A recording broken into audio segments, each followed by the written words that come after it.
अब हम दिहाड़ी मजदूरों की पीड़ा का डीएनए टेस्ट करेंगे। ये पीड़ा इतनी ज्यादा गहरी है कि दिहाड़ी मजदूर अपना जीवन समाप्त करने को मजबूर हो रहे हैं, और जो आंकड़े सामने आए हैं वो सरकार ने खुद रखे हैं।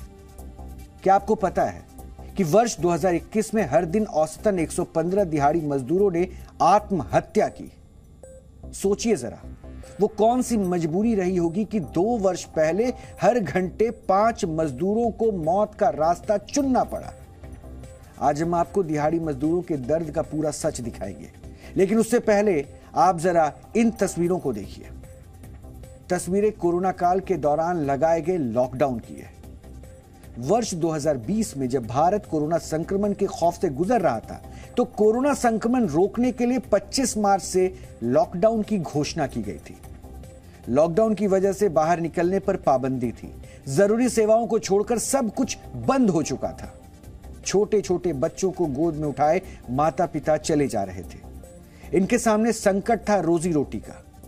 आने वाला कल कैसा कटेगा, इसकी चिंता ने उन्हें सड़क पर उतरने को मजबूर कर दिया था। फैक्ट्री, कंस्ट्रक्शन और कई तरह की सर्विस बंद होने की वजह से इनमें काम करने वाले दिहाड़ी मजदूर अपने घर लौटने को बेबस हो गए थे। जब घर पहुंचने का कोई साधन नहीं मिला तो वो पैदल ही निकल पड़े। इस दौरान इन लोगों के लिए संक्रमण से बड़ा संकट रोजी रोटी का था। इसी वजह से वो पलायन को मजबूर हो गए। सोचिए, जो दिहाड़ी मजदूर अपनी रोज की कमाई पर अपने घर वालों का पेट पाल रहे थे, उस वक्त उनका क्या हाल हुआ होगा। नौकरी खत्म होना इनके लिए उस वक्त अभिशाप बन गया, और शायद इसी का परिणाम यह हुआ कि कई ऐसे दिहाड़ी मजदूरों ने आत्महत्या का रास्ता चुन लिया। ये बातें खुद केंद्र सरकार ने लोकसभा में बताई हैं।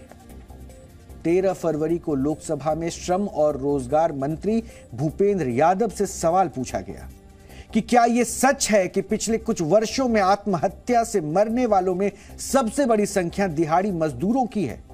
अगर यह सच है तो इसका ब्यौरा क्या है, और पिछले 3 वर्षों में ऐसा करने वालों की संख्या कितनी है। तो लिखित जवाब मंत्री भूपेंद्र यादव की ओर से भी दिया गया, और वो दिहाड़ी मजदूरों की दुर्दशा बताती है। सरकार ने बताया कि वर्ष 2019 से लेकर 2021 के बीच, यानी कि 3 वर्षों में 1,12,233 दिहाड़ी मजदूरों ने आत्महत्या कर ली। वर्ष 2019 में 32,563 दिहाड़ी मजदूरों ने खुदकुशी कर ली। यानी इस दौरान औसतन हर दिन 89 मजदूरों ने अपनी जिंदगी खत्म करने का रास्ता चुना। वर्ष 2020 में सबसे पहला लॉकडाउन लगा था। उस वर्ष 33,666 दिहाड़ी मजदूरों ने खुदकुशी की थी। यानी हर दिन खुदकुशी करने वाले दिहाड़ी मजदूरों का जो औसत था वो 103 था। जबकि वर्ष 2021 में 42,004 दिहाड़ी मजदूरों ने आत्महत्या की। यानी वर्ष 2021 में हर दिन औसतन 115 दिहाड़ी मजदूरों ने आत्महत्या कर ली। यानी हर घंटे 5 मजदूरों ने मौत का रास्ता चुन लिया। और सरकार के मुताबिक वर्ष 2021 से 2020 की तुलना में आत्महत्या के मामलों में 7.2% की वृद्धि हुई। और भारत के इतिहास में ऐसा पहली बार हुआ है कि आत्महत्या करने वाले कुल लोगों में से दिहाड़ी मजदूरों की संख्या 1/4 को पार कर गई। कोई व्यक्ति ऐसे ही अपनी जान नहीं ले लेता। इन आंकड़ों में दिहाड़ी मजदूरों का ऐसा दर्द छिपा है जिसका इलाज करने में सारी योजनाएं लगभग फेल रही। भले ही कहा जाता है कि देश में 80 करोड़ गरीब लोगों को मुफ्त में अनाज दिया जा रहा है, लेकिन इसका कितना लाभ गरीबों को मिल पा रहा है? आत्महत्या के आंकड़े उसी की सच्चाई बताते हैं, और ये खुद सरकार ने पेश किया है। सोचिए, जो मजदूर अपना घर बनाता है, जो मजदूर सड़कें बनाता है, क्या उनको उन्हीं के हाल पर छोड़ दिया गया है? आखिर इतनी बड़ी संख्या में दिहाड़ी मजदूरों की खुदकुशी के पीछे क्या मजबूरी होगी? क्या केंद्र सरकार की ओर से उनकी रोजी रोटी के लिए कोई व्यवस्था नहीं की गई, या फिर जो उपाय किए गए वो इतने कारगर नहीं थे कि इन मजदूरों को सहारा मिल सके? केंद्र सरकार ने दिहाड़ी मजदूरों को खुदकुशी से बचाने के लिए अपनी कई योजनाओं का हवाला दे दिया। उन योजनाओं के नाम गिनवा दिए गए जिनके बेनिफिशियरी गरीब तबके के लोग हैं। असंगठित कामगार सामाजिक सुरक्षा एक्ट 2008 का हवाला देकर यह कहा गया कि दिहाड़ी मजदूरों को कई योजनाओं में कवर किया गया है, और पीएम जीवन ज्योति बीमा योजना, पीएम सुरक्षा बीमा योजना, आयुष्मान भारत योजना, पीएम श्रम योगी मानधन पेंशन योजनाओं का जिक्र किया गया और यह कहा गया कि ये सब योजनाएं गरीबों और दिहाड़ी मजदूरों की बेहतरी के लिए ही चलाई जा रही है। आप पहले श्रम मंत्री का जवाब सुन लीजिए। माननीय सदस्य महोदय ने एक प्रश्न पूछा है कि अनऑर्गेनाइज वर्कर और डेली वर्कर के लिए सरकार के द्वारा क्या उनको कोई सहायता उपलब्ध कराई जा रही है। जहां तक उनकी लाइफ और डिसेबिलिटी के संबंध में है, सरकार के द्वारा प्रधानमंत्री जीवन ज्योति बीमा योजना दी जाती है, जहां उनकी एक्सीडेंट और मृत्यु के बारे में प्रधानमंत्री सुरक्षा बीमा योजना दी जाती है।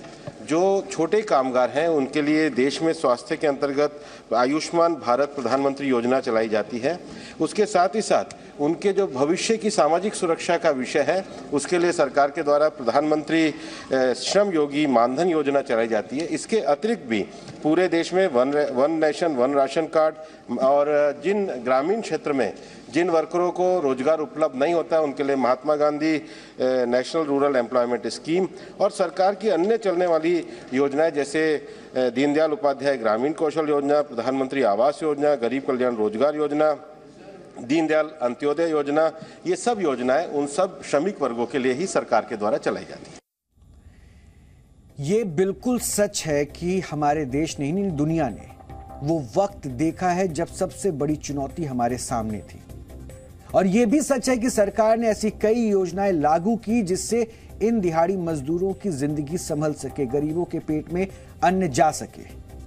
लेकिन 3 साल में 1,12,000 से ज्यादा दिहाड़ी मजदूरों की खुदकुशी। सोचिए यह हाल तब है जब सरकार ये योजनाएं इन वर्ग के लोगों के लिए चला रही है। तो क्या यह मान लिया जाए कि हालात और भी खराब हो सकते थे या फिर यह मान लिया जाए कि दिहाड़ी मजदूर की रोजी रोटी की समस्या इन सब योजनाओं पर भारी पड़ गई। अचानक रोजगार छिन जाना किसी भी दिहाड़ी मजदूर के लिए सांस रोकने जैसा है। रोज कमाने खाने वाले को अगर काम नहीं मिले तो वो क्या खाएगा, इसकी चिंता कितनी बड़ी होती होगी।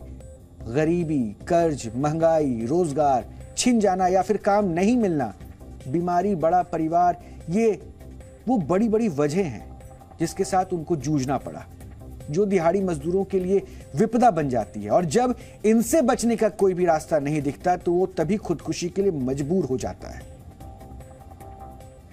अब हम अगले तस्वीर को आपको दिखाने वाले हैं क्योंकि सरकार के आंकड़ों को तो आपने देख लिया और इसलिए यह जरूरी था कि आप दिहाड़ी मजदूरों के दर्द को जरूर समझें और इसको हम यहां पे रोके। उससे पहले हिंदी के जाने माने कवि और साहित्यकार सर्वेश्वर दयाल सक्सेना ने कुछ लिखा था, वो हम आपको जरूर बताना चाहते हैं। गोली खाने के बाद एक के मुंह से निकला राम, दूसरे के मुंह से निकला माओ, तीसरे के मुंह से निकला आलू और पोस्टमार्टम की रिपोर्ट ये कहती है कि पहले 2 के पेट भरे हुए थे।